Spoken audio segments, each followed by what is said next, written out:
Okay, excellent. Hello, everyone. My name is Bill Flinoy. I am the chair of the Economic Development and Employment Committee. This meeting is now called to order and recording may begin. This meeting of the Economic Development and Employment Committee of Brooklyn Community Board 2 is called to order for public access and archiving in accordance with the New York State Open Meeting Law. It is a practice of CB2 to conduct remote meetings with all committee members' cameras on.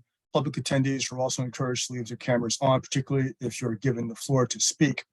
All attendees, please keep your microphone muted when you're not speaking. To maintain an appropriate discussion and voting process, I will make it known when and which topics are open for comment by committee members, by board members at large, and by the general public. If you have a question that falls outside of public comment time, please type your questions in the chat panel and we will address them as time permits. You may also email the district office anytime outside of these meetings. We are committed to provide access for all of our neighbors, regardless of physical ability or limitations. If you require accommodation or assistance for full participation, please contact the district office 72 hours before any public meeting. We ask that those speaking or presenting use plain language and to speak at a moderate pace. If presenting, read the title of every slide and describe any image on the slides as a photo, graph, or charts. The committee secretary will now conduct a roll call. Hey all, we have Chair Bill Flinoy, Vice Chair Denise Peterson. Hey Denise. Catherine Gilman, Secretary, that's myself. Kate Yearwood Young.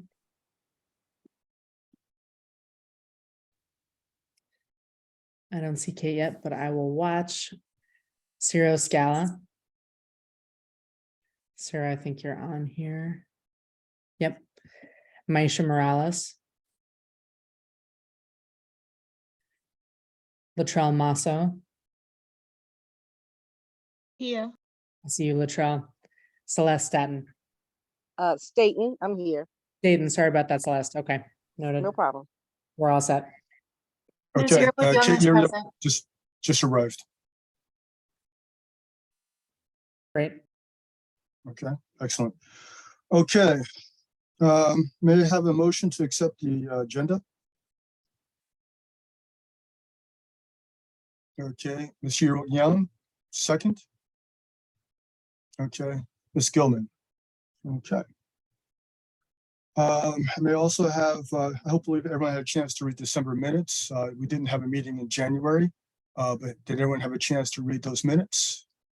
If you have any questions, by all means, just send them to the board office and to our secretary if there's any corrections that need to be made. Tonight, we're going to have a presentation by Green Market Report. That's going to be by Deborah Borchardt. Is that correct? That's close enough, Borchardt. Okay, thank you. Sorry about that. I apologize. That's okay. She's the co-founder and executive editor of Green Market Report. Deborah, the floor is yours. All right. Thank you, everyone. I appreciate you having me on to talk about the cannabis industry. I've been covering the industry for the last 10 years, so quite some time. So I've seen various states like Colorado start their legal adult use sales, and then the following states that have come along after that, as well as now really all the focus is on the East Coast right now. So I was asked to kind of give information about my journey and my entrepreneurship, and so that's what I'm going to go on and do. I will. I just did a few slides to show you guys a little bit about the company, and so we will go there. So it is Green Market Report, and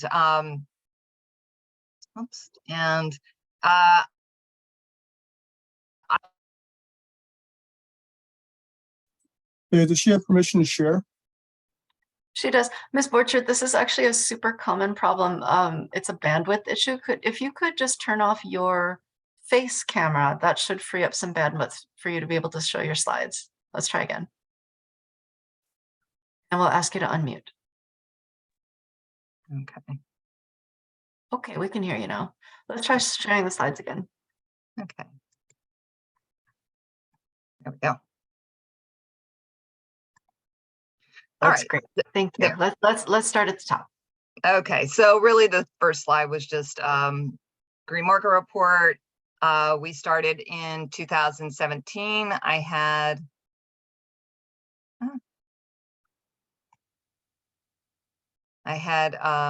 there we go. Well, so we are a centralized hub for cannabis financial news.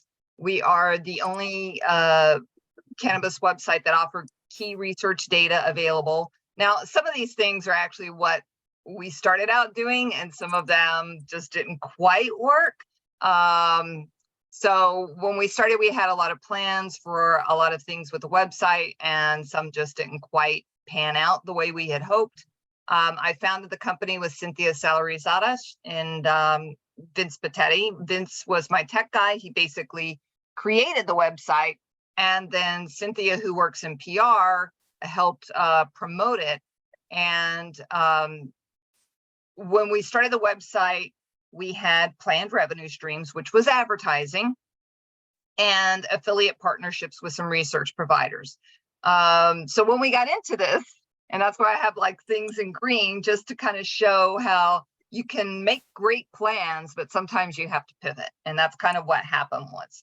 So our original plan was advertising on the website, banner ads. But the reality was when we first started, we didn't have the page views to warrant very much money in advertising dollars. And that was something that, I wasn't as familiar with. And then these affiliate partnerships provided some income, but not really a whole lot.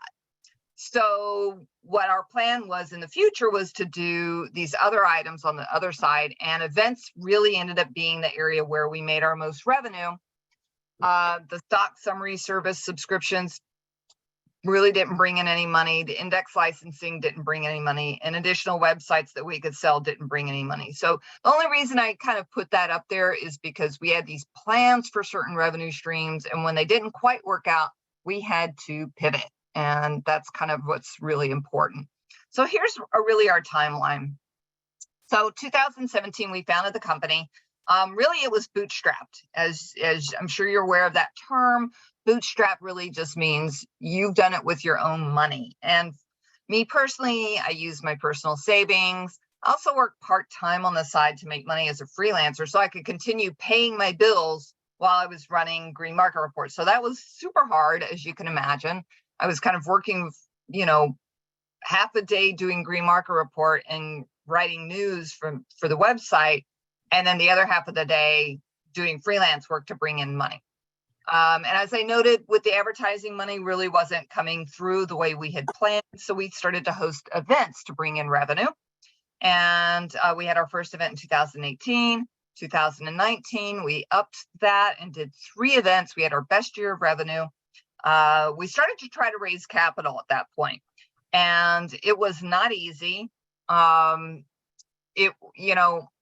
Female-owned company, as you guys know, or you might not know, but female-owned companies tend to have a harder time raising money than male-owned companies.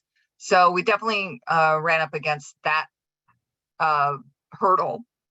And then to 2020, obviously pandemic, that meant we couldn't do events, which was really what was bringing in all the revenue for Green Market Report. So pivot.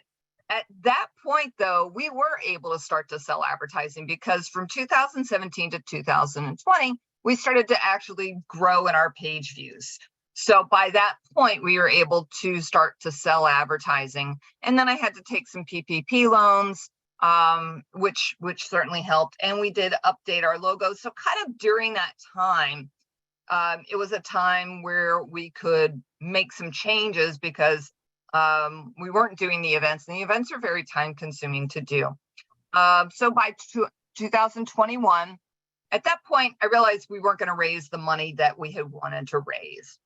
And that was, again, another pivot. It was like, okay, well, if I can't raise the investment money I need, then I'm going to look at getting acquired. So that's where I kind of started to look at people buying Green Market Report. And I had a couple offers on the table. One of them was okay. It wasn't super great, but after 4 years of this, I was suffering from founder fatigue, as they call it, where you're just working hard, no vacations, no money. You start to get tired. And I had an offer on the table, but it wasn't great. So I kind of hit the pause button. I just wasn't moving forward with it because you have to trust your gut. And my gut was kind of telling me that offer wasn't great. But it was the only one I had at that time. And then, as fate would have it, the weekend that offer was kind of hammering me and saying, you got to make a decision. Like, you've kind of been stringing us along for a while. And then Crane Communications literally reached out to me that afternoon and said they were interested in acquiring us. And that was my dream exit, as they say. So you always kind of have a plan for where you're going. And my plan was that I wanted to be acquired by another media company that would have the resources to be able to keep growing Green Market Report, rather than, I could have sold it and walked away. That really wasn't what I wanted to do. I wanted to sell it, but then get hired to keep running Green Market Report. And so that's what I did. Crane Communications is a private company. It's family owned. They're on the 3rd generation, which is really interesting. The company was founded 100 years ago. So it's unusual for a privately owned media company that has been around for 100 years. It was just really interesting for me. I liked the people. I didn't necessarily like the people in the first group. I really like these people. So again, a lot of gut feeling. So they acquired us at the end of 2021. 2022, they've invested money into the website. We've expanded our staff. Our page views continue to improve, and we are doing this organically. Some media websites will go out and actually acquire page views. They'll pay for them. Some people like to call that traffic enhancement, but it's just paid for eyeballs, and we didn't want to do that. So these page views are real people, and that helps us when we do try to sell advertising. And this year, our focus is now on becoming profitable. So it's been a journey, and we're in a really good place right now, and starting to plan more events. So this kind of shows you where we're at now. Our average monthly uniques are 30. Really, actually, they've kind of grown up to our monthly page views are over 75,000. We want to get those higher. You can see all our social numbers there. I personally have over 8,000 on my Twitter, so I've got a pretty decent number. And then on our newsletters, our other focus this year is to increase our newsletter subscribers. Again, you start to get into these metrics in media of what you can charge for advertising, and email advertising is pretty lucrative for us. We've got a great open rate, but we need more numbers to really sell at a higher rate. So that's our focus this year. Is we're doing some ad campaigns to increase the people that are subscribing to our newsletters. That average open rate kind of is exactly what it is. What it sounds like is how many people are getting your email and then opening it. So sending a newsletter is great, but if nobody's opening it, not so great. So we've got a good open rate, and we're pretty happy with that. This is just a chart to show you the kind of people that are on our website. So this is another selling point that we have when we're selling for advertising or for our events, which is their decision makers, their C-suite people, their insiders, their founders, really good, a really good, strong audience. For us as a financial news website, this is the audience we want. If you're a culture lifestyle reference, you probably don't care whether your readers are decision makers, but for us, that's pretty important. So that's why we kind of talk about that. We do events, as I mentioned. We did 2 last year. We've got 6 scheduled for this year. Most are in New York, but some are also, we're gonna do one in Chicago and one in Detroit. And that also has to do with Crane Communications because they have offices in those cities. So this is just shows you, last year we had a women's business summit in also in New York, and we sold out. Our next one is going to be March 23rd, also in the city. And we're really excited about that coming up. So the current New York market, there are 2 legal dispensaries open. I'm sure you are aware there are 1,500 plus illegal dispensaries. The 3rd legal dispensary is opening next week, and that is called the Union Square Travel Agency, which is kind of a cute name. And I think some of you may have seen that Mayor Adams made a big show today of talking about that they're going to start to go after these illegal dispensaries. There's so many of them. I think it's going to be tough. It's going to be kind of almost like a whack-a-mole, but they've got to do that because the illegal ones are just not going to make it. As of December 31st, the OCM, you can see here, reviewed 388 applications for cultivators, that's the farmers, and they received over 900 applications for what we call the card licenses. Those are the conditional adult use retail dispensary licenses. Card applicants are people that were impacted by the war on drugs. And 36 were approved, including, as you see, 28 qualifying businesses and 8 not-for-profit. One of those not-for-profits is Housing Works, and they were the first one to open. The OCM has got 135 in staff. You are probably aware that 5 regions in the state were held up for licensing due to a lawsuit. That lawsuit, in my experience of covering a lot of these things, that lawsuit is probably going to be won by the person that is bringing it. These types of lawsuits have happened in other states, and typically the states lose these cases because of what's called the Dormant Commerce Clause, and I can get into that a little more, but I'll move along and then I'll kind of come back to that.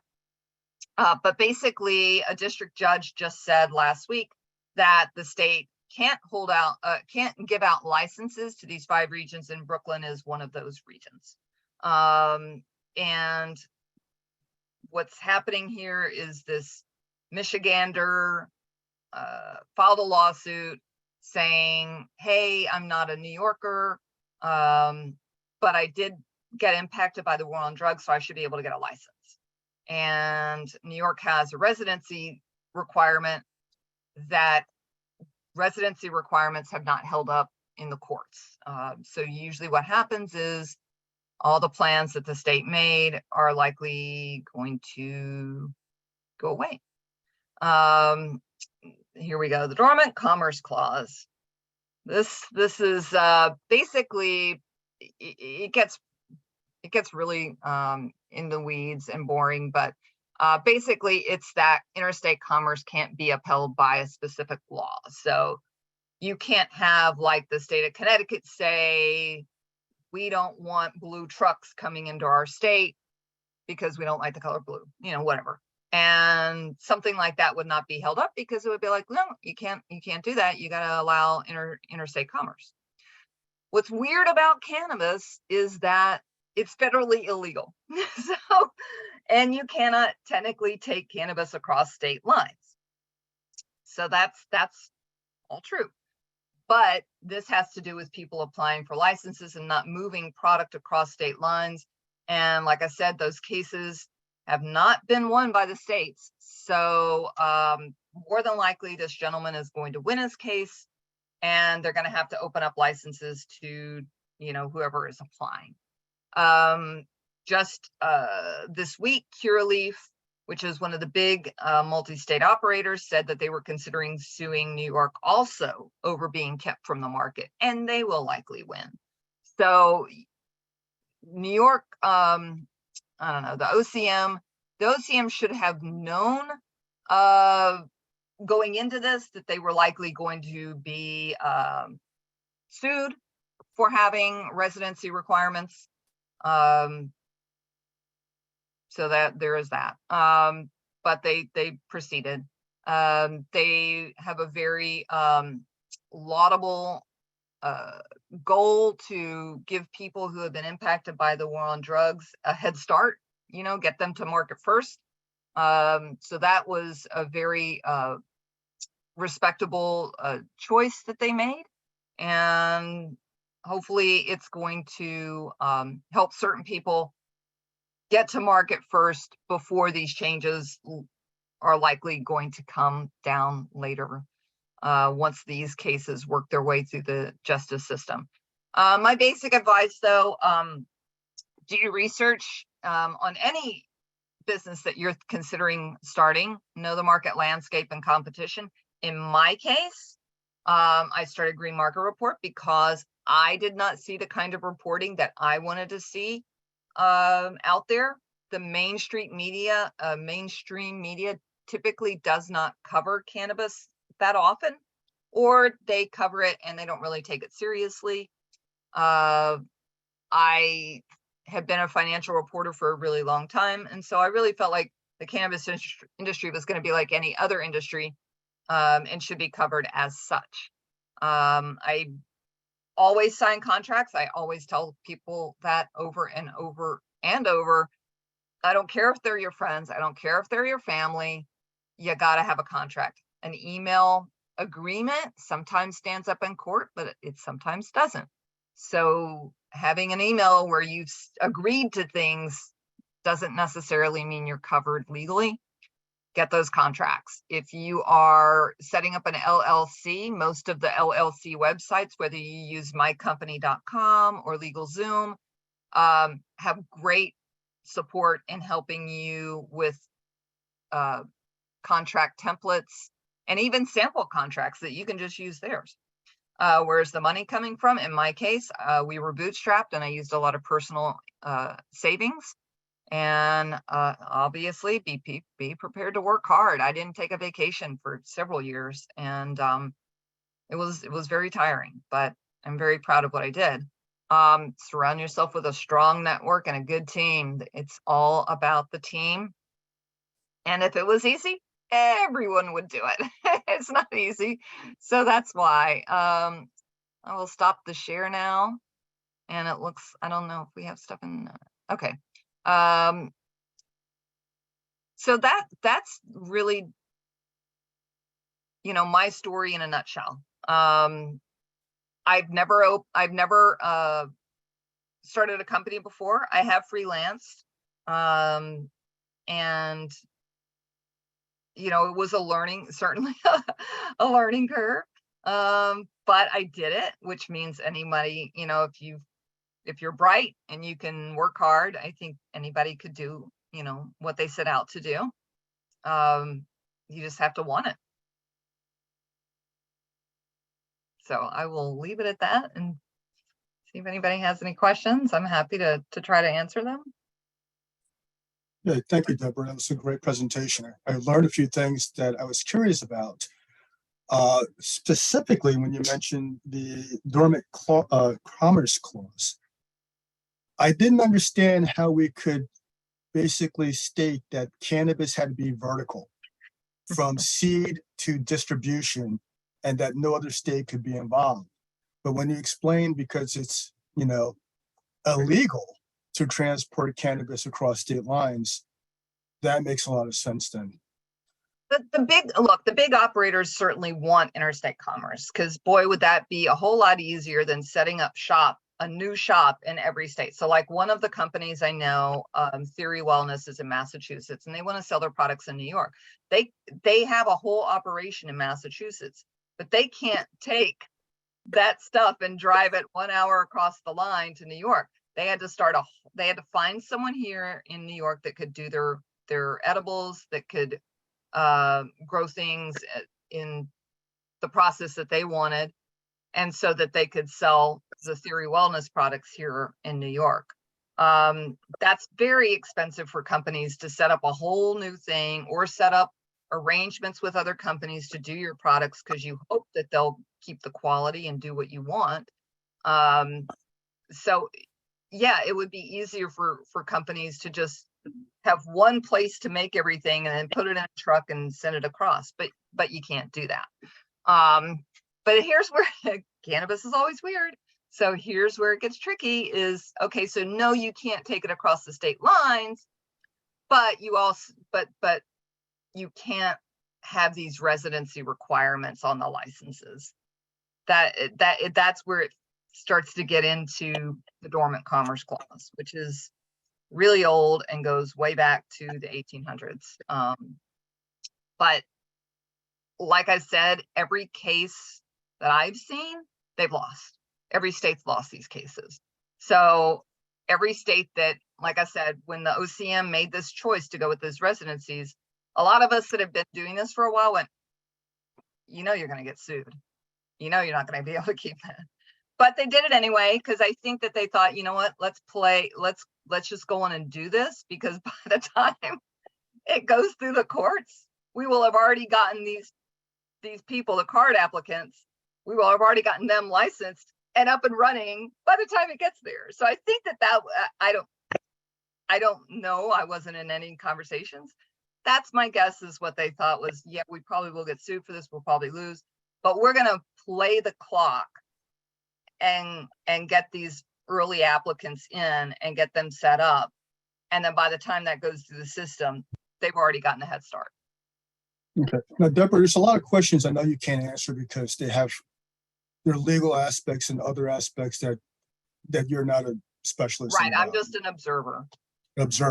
But in your capacity as being an observer, I'm kind of curious. You've been covering this cannabis outreach, or basically the commerce of cannabis throughout all these different states. What has been the problems and what has been the solutions to a lot of these different states? I mean, we're running into a lot of problems right now with illegal distributors. What have you seen throughout the other states that we can probably see coming our way? You know, each state is different. Some states do have major illicit market problems. California, for sure, they're really struggling with that. And a lot of the problems in California are because they've been at it for, 30 years now. And you had a legacy market that didn't have to pay taxes, that all of a sudden one day they didn't have to pay taxes. The next day they had to pay 50% of their income in taxes. And they were like, what? My costs are the same, but now I'm making 50% less. So California has started to ratchet down those tax levels because they just got a little too greedy and went a little too far with it. But you're not really seeing heavy illicit market stuff in, say, Colorado or even maybe Massachusetts. So not every state has got this illicit market issue. What happened with New York was, and again, my interpretation was, we decriminalized, thinking that we were going to give the medical license holders adult use licenses, and that market was going to get going in a matter of months. But the OCM pivoted and said, nope, we're gonna change direction. We're gonna do the card applicants and the social justice applicants first. But that meant that they kind of had to rewrite everything. So in that space of time, you ended up with this gap. And New Yorkers are, if anything, very savvy, and they're very good at hustling. So they went, oh, we're not going to get in trouble for this. There's no laws, which is, they were right. There are no laws. There were no laws. And technically, there still aren't any laws officially approved. It's all written guidance at this point. So they took advantage of this gap and got very entrenched. And so it's going to be tough getting them out. It's going to be really tough. It's going to be like whack-a-mole. So the problem with those illicit operators is the product is maybe tested, maybe not. I don't know if they're even IDing who's coming in there. Are they selling stuff to kids or not? I went into one around the corner from where I work in the city, and I just said, oh, you got some chocolate? And they're like, oh yeah, we got some chocolate. Well, how many milligrams is that chocolate? It was this little bar, you guys. It was like a Ghirardelli chocolate, and it was 250 milligrams. That's like, I'm not an elephant. Like, what are you talking about? Like, you know, Massachusetts has a serving size of 5 milligrams. But to put it in perspective, 5 milligrams versus 250. Like, this is insane. And that's really scary. What if some kid bought that? They would really be, they wouldn't die, but they would be pretty messed up. And Well, probably Deborah, let end me up ask going you- to the hospital. Well, let me ask you a question, Deborah. What are the other states doing right now? So we have an idea what we should be heading in what direction, You as know, far as not just illicit, but across the board with everything that they're doing. one of the things that I'm definitely seeing in some of these states, like specifically, I saw some businesses in Massachusetts that put themselves up for sale.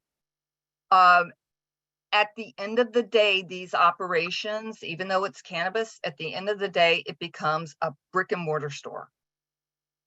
That's it. You've got to deal with a high rent, and you are dealing with high employee costs because New York requires union workers. And, you know, that's what I was seeing in Massachusetts. So some of these operations got into storefronts that were costing them like 50 grand a month in rent, which was a lot. And they just weren't bringing in enough money.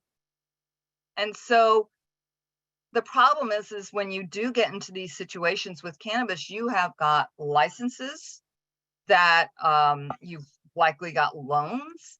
I mean, they're specific operations, and some of the businesses I saw were just like literally giving it away. Just take over our rent, just take over our space, take over our license, just take it, just take it. We don't even want any money, just take it off our hands. And that's really disturbing, and that's a little scary. And I think that's going to be the main thing for the New York audience is, what are you paying for rent? Because you're going to have to pay for some pretty expensive employees. And with the proliferation of the illicit market, it's going to be really hard to get people in the door. And the 2 dispensaries that are open right now, I know, in fact, I had a conversation earlier today with someone that knows the guy running Village Smacked Village rather. And he's almost empty. Like people aren't coming in. So it's not like what we see in other states. Like I was in New Jersey a couple of weeks ago on a Saturday and went to a dispensary.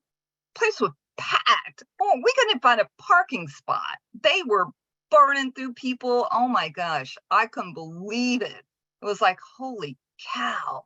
Well, Deborah, on that point, okay, what states are having successful businesses, okay, basic distributing cannabis, and what are they doing? I mean, look, New Jersey has been extremely successful. The numbers have been great. I hear very little about illicit operations in New Jersey, which you would have thought New Jersey is so corrupt. Are you kidding me? Illinois has been doing really well. Michigan, Vermont just started going. You know, I'm not hearing any of those problems there. Connecticut just opened. You know, so, you know, again, the problem that New York got itself into was they let this illicit market proliferate and grow rather than stopping it right away. And that's going to be tough for the people trying to do it the right way.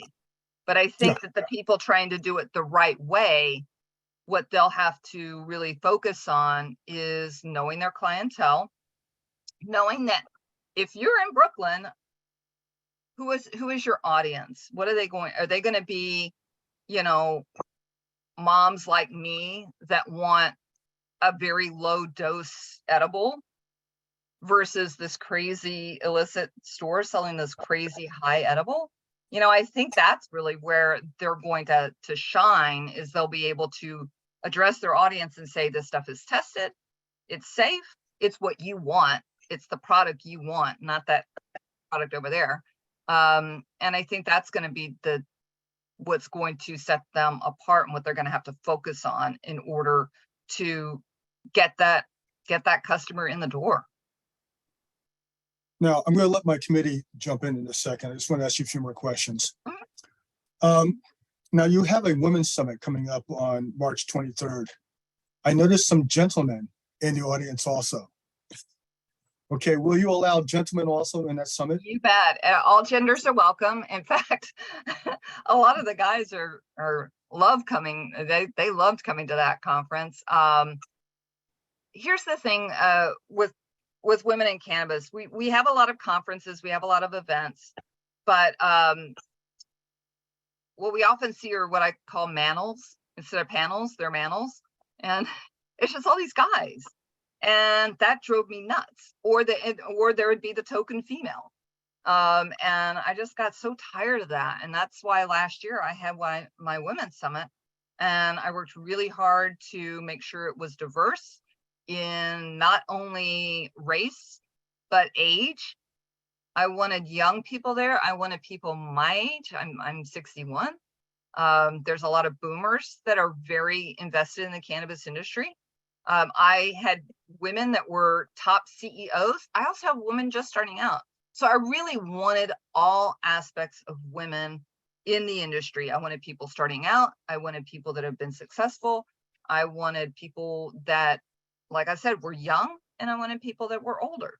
So that was really important to me. And only women on my panels, only women. That's it. And there's Okay. so many great women in this industry to choose from. It was just, it's hard to pick and choose because there were so many. And that's what's so frustrating about some of these other conferences is it's just so many guys. Look, I'm a mother of a young white man. I get it, but you know, I want to give more people a chance to have their voices heard. Okay, Deborah, this is the final question I'm going to ask you before I turn it over to this committee. You were telling you were having a lot of individuals who were coming to your website and looking for different information in regards to this, and also the different types of people coming to your website. I find it amazing how many you were saying C-suite VPs that were coming to your website. What are they looking at your website, and what do you see the biggest response to? So what our special sauce is, and this is kind of what I was saying with people if they're wanting to do a retail dispensary or even a product, a brand, whatever, you have to have that special sauce. You have to know what you bring to the table.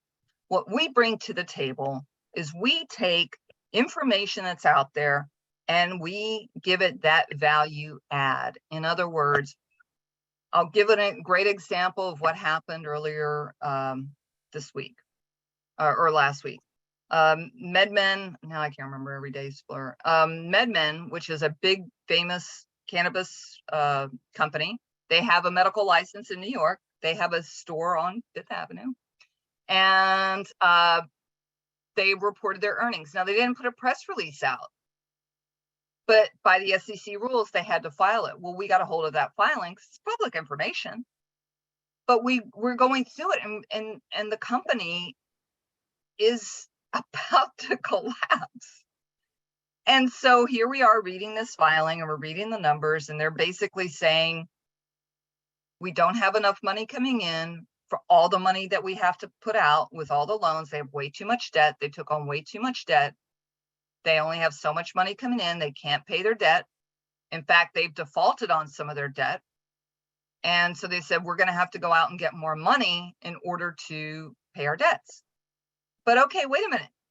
You just said you couldn't even pay the debt that you owe. What is going to happen to you? So some of our competitors, there was no press release, so they just never covered it. So you've got these other C-suite people and top executives, they don't have time to do all this because they're running their business. But that's why they come to our website, is because we do that legwork, and we are not afraid to tell the truth. In the early days of Green Market Report, we sometimes got criticized because people wanted us to just be, Ray, cannabis industry, and be advocates, but we didn't really see ourselves as as advocates. We saw ourselves as reporters that want to seek to tell the truth. We do a lot of fraud stories. I have a real soft spot for the small investor, and that's something that I've always cared about. Those small investors that spent their $500 on this small company and they hoped that they invested well. Maybe they did, maybe they didn't, you know, and not the mainstream media doesn't have the time to cover these stories. And so for me, it's really important to tell the truth about all these companies. Some are great companies, some are doing really, really well. And so that's what we also do too. We also talk about the companies that are doing really well, but we also are being as honest as we can about the ones that are struggling and the headwinds within the industry so that other people can learn from that. So if a big company like MedMen is struggling to pay their debts because they took on too much debt, it wasn't smart. So that's why we hope that people will read that and go, I better be careful about taking on too much debt. Yeah, Deborah, that's one of the reasons we wanted you here to give us an unbiased view of what's going on throughout the entire country. So I appreciate that. Okay, I'm going to open this up to other individuals in the committee to have any questions.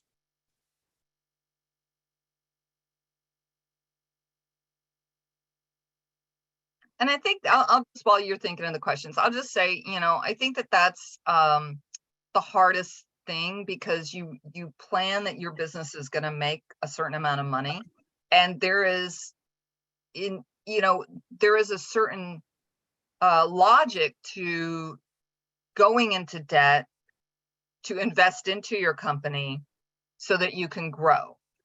And in my story with Crane Communications, they've invested a lot of money into me so that we can grow, and we are growing. So that investment is paying off.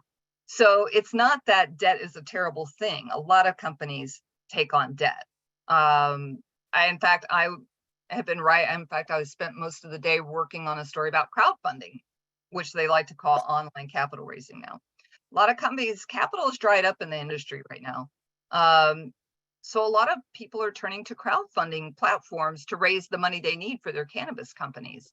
And I think that's super interesting. So there's a platform called Mainvest, and there's a couple of New York companies that are raising money, a farmer in upstate. So there are ways to get to the money you need. And in fact, I'm starting to see this, it's like a revenue share idea. So people are investing in your company, and you're going to give them their money back, but in the form of, once we start making these revenue milestones, that's when we're going to start paying you back.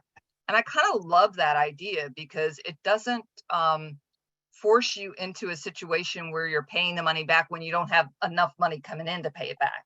But when that revenue is coming in, you're now sharing some of that revenue with those investors that helped you get there.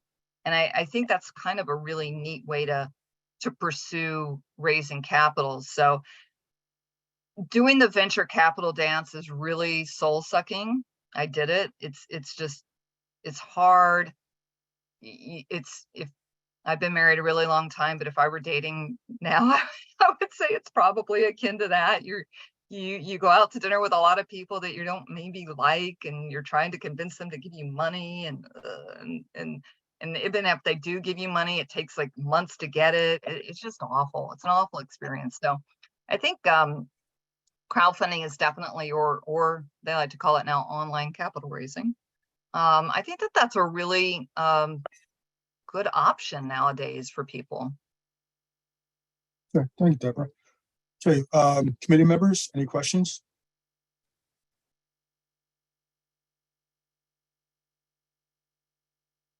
Kate? Yeah, Hey. by all means, Kate. Mhm. Deborah, thank you so much. Really appreciate your feedback on all this. Helps us as a committee kind of look ahead to what's going to be coming our way with the cannabis industry in New York. I was curious, this is an aside from cannabis that you might just say a quick no or yes to speaking to, but I know New York has also been pursuing, like at the very kind of beginning stages, progressive legislation on psychedelics and things like that. Is that something that, as someone who's in kind of frontier reporting right now, are you also receiving or like seeing patterns in state by state approval of other kind of medicinal substances becoming Yeah, we do legalized cover and decriminalized? psychedelics, and in fact, we're having a psychedelic summit later this year. In fact, I had one in 2020, right before COVID. Super interesting stuff. What typically the states do first is decriminalize. They tend to do that first.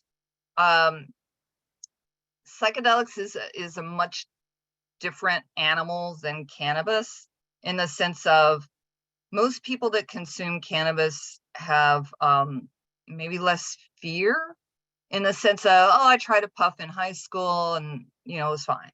Or you could take a drag off a joint and you may feel something, but it's not so scary. Doing mushrooms, doing LSD, that's a little scary. It's you're not totally in control.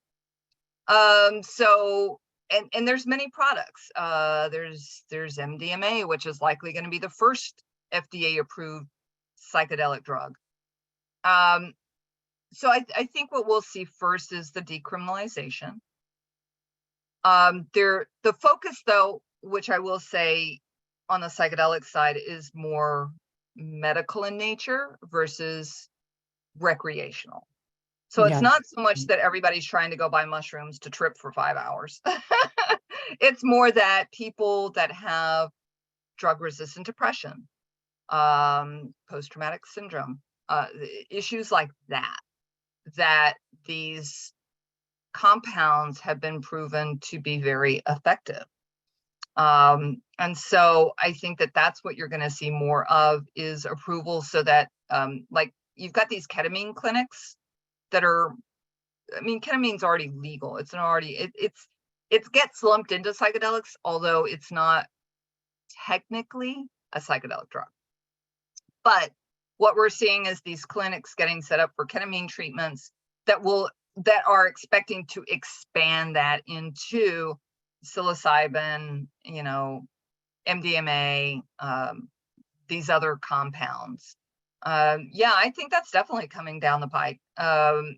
It's a much different situation, because if you're in these clinics, you're typically with a guidance therapist, counselors, psychiatrists, licensed therapists, something of that nature. They call them different words. But you're not just doing it. It's not like they're just selling it. Now, I've heard plenty of stories about people that have been able to go to these little marts in Brooklyn and that are selling chocolate-covered psilocybin mushrooms. I've heard a lot of that. That's what I was curious about as well. Okay. Yeah, I've heard a lot of that.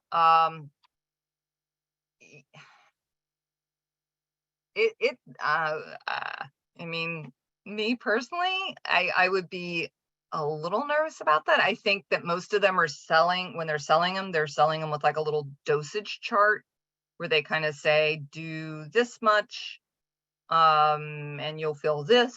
And there's a lot of talk about microdosing, that it doesn't really make you lose control psychologically.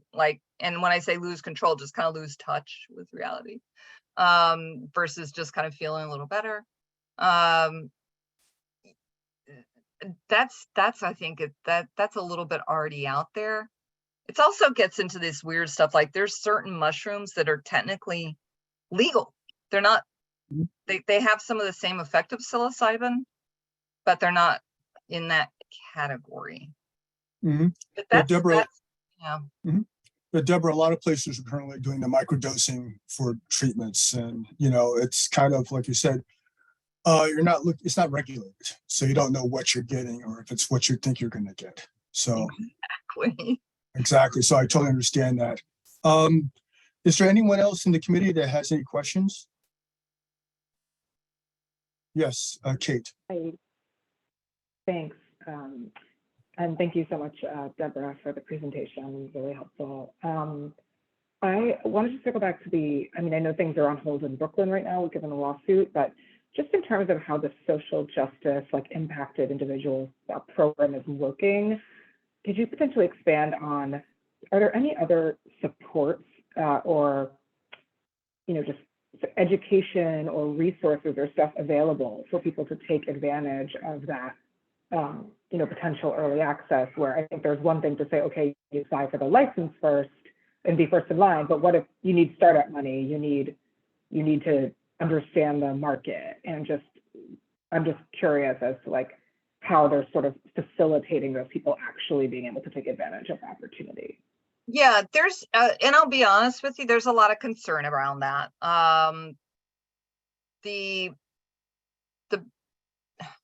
It's tough. I had a conversation with someone earlier today. There's a lot of concern, quite honestly, that the card applicants are, I don't want to say getting set up to fail, but there's a lot of concern that in order to get the card applicant, you kind of have to go down their path, which means using their companies that are building out the stores. You have to use Dutchie, and I'm not saying anything bad about these companies at all, but you don't have any choice in the matter. You have to do what they tell you. You have to use the company for the build out, Temecula. You have to use Dutchie for your back office stuff. Dutch, fine company. But you have to use the location that they pick for you. Again, somebody was telling me there was a location that DASNY picked in the Flatiron district that's 7,000 square feet, which is enormous. And they don't need that much space, but they're like, here's the space. You got to take it. And so that's where I was like, that worries me, because these card applicants are also, the money that they're getting from DASNY, it's a loan. It's not a grant, it's a loan. So now they are on the hook for that loan. And that's, to me, like I was just saying, that's a little scary to me, that that's a loan that you're taking out. And you're not getting to choose maybe a lower priced space to rent. And now look, you're getting Dutchie for free. So you're getting your software for free. Well, that's cool. But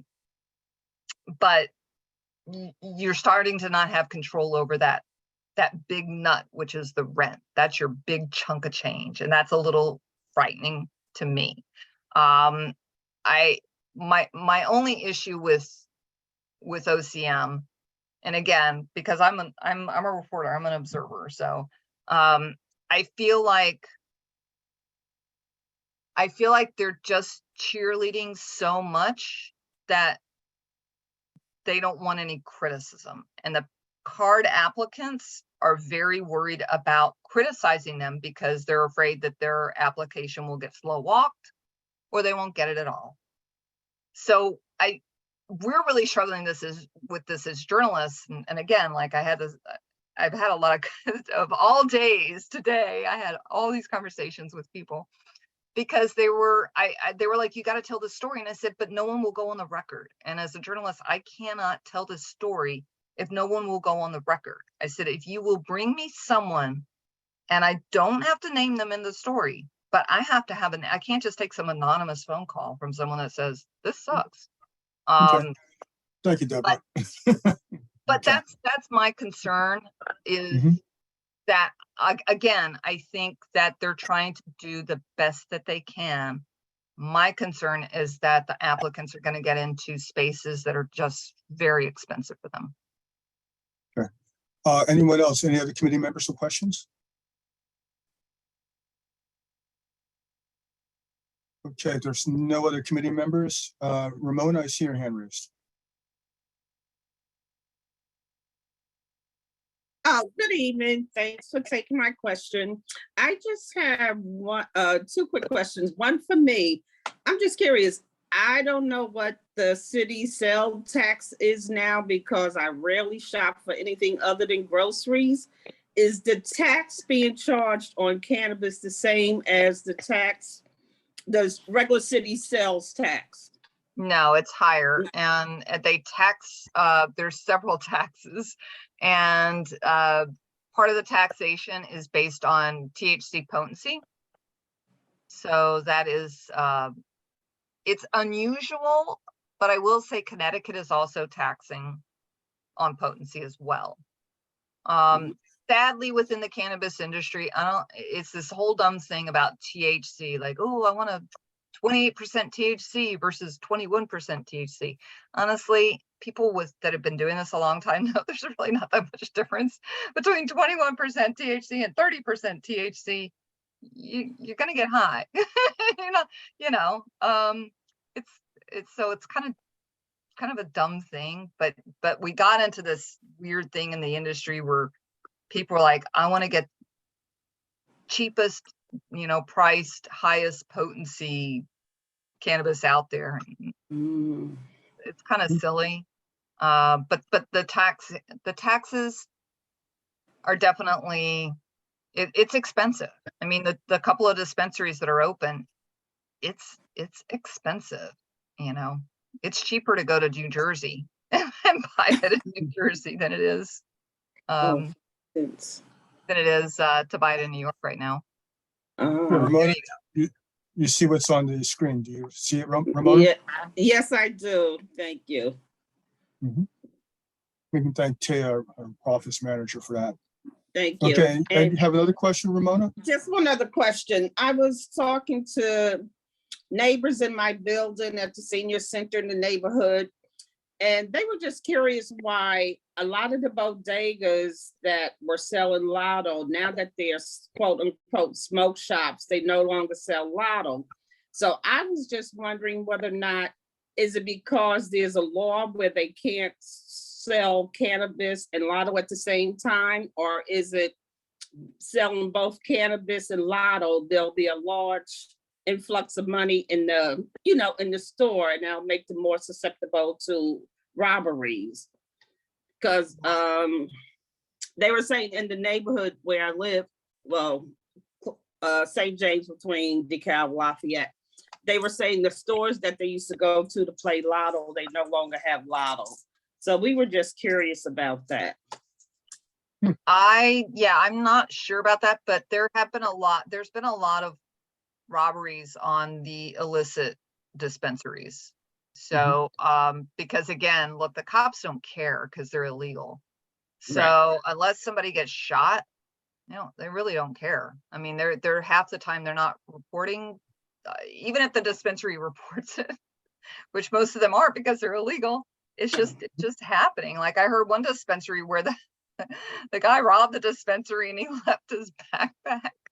And then he came back to get his backpack, and they were like, "No, you can't have your backpack." Like, dude, what you robbed us? And then it got really ugly very quickly. But again, no. Okay, that's good. Okay, Thank Ramona's- you. Thank you. That's a good question. Well, I'm curious about that myself. Are there any other questions? Okay, hearing no more questions. Deborah, thank you so much. I actually have I subscribed to your email, your website. So thank you so much. It's a great presentation. And this is information that we needed to know because it was outside information, outside of the normal sources that we're getting. So I appreciate that. I'm happy. We're going to continue with the meeting. If you wish to stay, by all means you can. Okay, I'm going to leave. Good night, everybody. Have a great Okay. night. Good night, Deborah. Thank you so much. I learned a lot. Okay. With that, we now move the agenda down to the chairperson's report. Okay, as far as the chairperson's report is concerned, I'm not sure if anyone is aware of this, but the Brooklyn Cannabis briefing occurred for all the community boards in Brooklyn, and I attended that. And what was very interesting about that is there were a lot of questions that the community boards are asking as far as enforcement is concerned. Okay, and as you all know, I sent out an email to all of you that basically states how the OCM is suggesting we actually try to enforce illegal cannabis shops, what the procedure are that we need to do. Okay, right now the sheriff's office are the only ones I believe who can actually move on federal law. I'm not exactly sure, but the sheriff's office are the point for legal enforcement of cannabis. I don't know the exact details of that, but that's who starts it out. The other thing that was the question about, but is basically we're giving 30-day notice on cannabis shops opening up. Now, as you know, 30-day notice for a community board to make any comments about that is a very short time frame for us to actually, we're not going to be able to make any type of response within 30 days. And that's something that many of the community boards are concerned about. Because if we're supposed to give a response, 30 days is not, it's too short a time for us to give a response. In addition to that, the community boards are curious about, can we deny cannabis licenses? Okay, so that's something that we're again, they're talking about the model is going to be the same model as the licensing for liquor licenses. That we can only, we can suggest things, okay, but necessarily, they don't have to listen to us. We can, basically, we're making suggestions, okay? We want to know also what was the approval for retail dispensaries and on-site consumption licenses. What's that process to actually do that? Okay, that process is an interesting process, but it's still one of those processes that, depending on how you're requesting it, as has been stated, it can be two different types of paths that you take. So that's something else that's still up in the air. There's laws also about the regulations that limit cannabis dispensaries and where they can be located. Supposedly they're not supposed to be located by schools, not supposed to be located in other locations, just like liquor licenses. The thing again is enforcement. How do we enforce it? Okay, and who do you reach out to make the decisions where they can actually be located? The products that are sold right now, one of the biggest problems is a lot of the illegal dispensaries are actually packaging their goods and packaging that children will mistake for candy. And we also don't know, for instance, how strong the actual cannabis is, because they're taking the cannabis, they're actually importing it from other states and they're unregulated. And we don't know just what the potency is. So there's a lot of issues with this, okay? And the community boards were basically asking OCB what we can do about this. And these are the questions. The biggest question that they had was enforcement. Over and over again, it was enforcement about all the illegal, okay, dispensaries out there. Now, there are only 2 dispensaries that are actually or can legally disperse cannabis. And the biggest problem is these individuals are being undercut and undermined by the illegal dispensaries. So it's making it a very difficult task for them to stay in business. Because a lot of people, why would you go to a dispensary that's following all the laws and regulations? And because of that, they cannot sell the cannabis at a certain level that individuals who do not have to follow these laws, who do not have to do the things that they have to do, can sell much cheaper. So those individuals who are doing the right thing may end up being the ones that go out of business first. So these are the issues that are going on right now, and there's trying to help these individuals out is very difficult. Cyril, I see you have your hand raised. Yeah, Bill, thanks for the good news, Bill. Sounds really great. What I wanted to say was I had 2 statements. One was, do you know of any legislation that may be pending in the city council that may be coming up about what you exactly were talking about to sort of rein this in at all? And number 2, as a community board, can we put together some sort of a statement that requests to answer some of the questions you mentioned, some of the issues that you mentioned, that we could request that we do begin to have legislation so we could protect our communities? Can we do that as a community board and send some sort of a recommendation at all?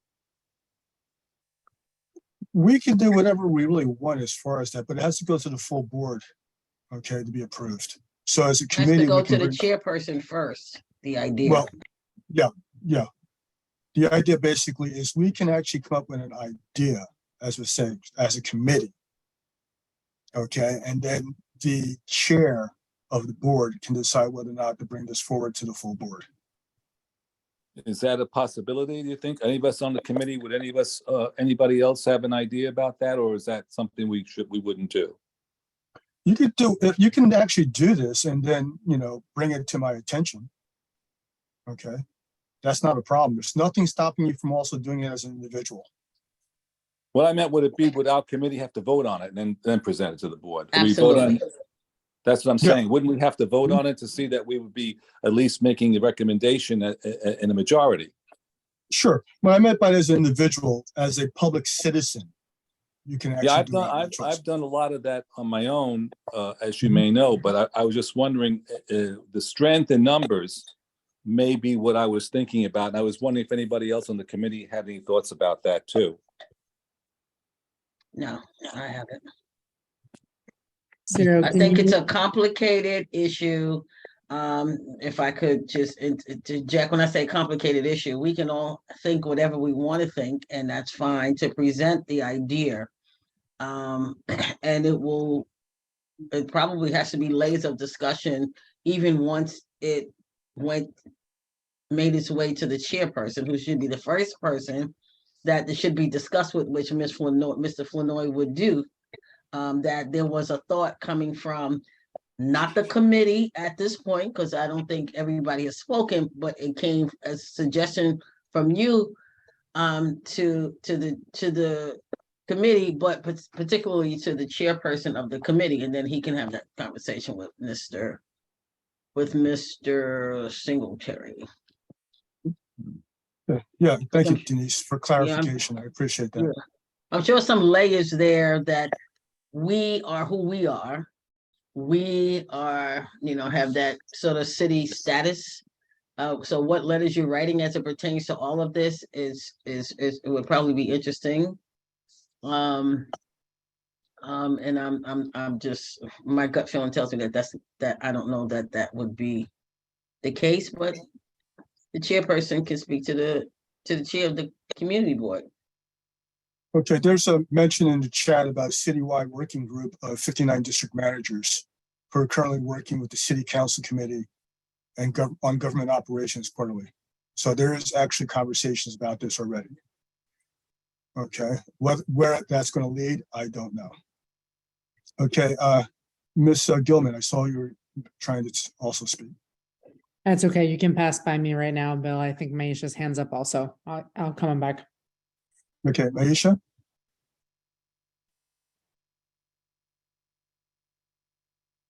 You're muted. Aisha, come off mute. Do you hear me now? Yes, we do. Okay. You mentioned about cannabis dispensaries can't be near schools. I'm wondering, did you get about the proximity? Because just today I saw they opened up, I don't know if it's officially open, but the signs up, the lights are on, a cannabis store right where Fulton and Lafayette split, right on the corner of Fort Greene Place and Lafayette, 2 doors down from Mr. Mango. The school is in the middle of the block, Brooklyn Tech. And it's really disturbing that they're big, bright lights, like they're there. And so I was wondering if, one, I guess, what can we do? I know there's a way to report it, but it's literally, will these places that are opening near schools, did you hear if those are going to be the first priorities to shut it down? Well, Ms. Morales, first off, that's probably an illegal shop to begin with if it's in Brooklyn. Okay, because there are no legal shops in Brooklyn. Okay, so they're not going to follow any rules because they're already breaking the law. Okay, so if in fact you do see something like that, I believe I emailed you the process on how to report them. Okay. I was just wondering, yeah, okay. In general, they're illegal, so they have to. I'm just wondering, because I know it's taking time to shut these illegal dispensaries down. Did you hear if they're near schools, if they're going to prioritize to shut those down first? I guess is my question. Well, I Okay. believe Mayor Adams actually addressed that today, okay, about going after illegal shops. How they're gonna do it, I don't know. Unfortunately, OCB is understaffed and so is the sheriff's office as far as the number of individuals they have to actually do outreach is also limited. Thank you. Okay, Ms. Gilman? I was curious, Bill, at the committee level, kind of if there's a vision from the chair about how this kind of is going to roll out for our committee in the future. Obviously, we have no licenses to look at right now. That's up to Chair Singletary if it does come to the committee, to the board itself. Okay, Okay, he will decide how, where, and who will be the ones that actually respond back to these licenses. okay. Okay. And for right now, that's the committee report. Currently, right now, I haven't had a chance to do this and we're getting a little late now. But I would like to also look at the fact that recently we just had, I'm not sure if anyone was aware of that, but we had a meeting about the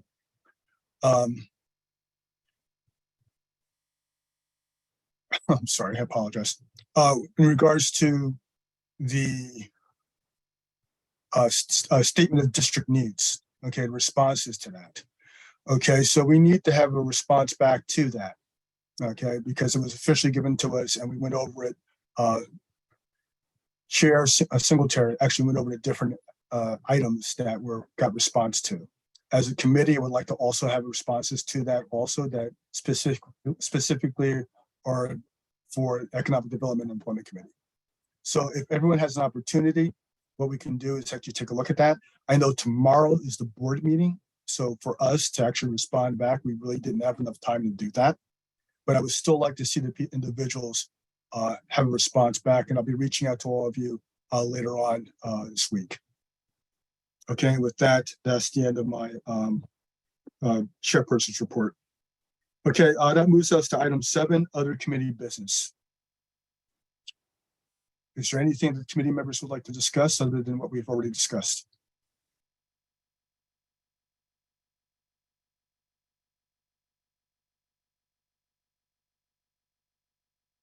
Okay. Next item is community forum. Is there anyone in the community forum that'd like to have a discussion or bring up anything or have any statements they'd like to make?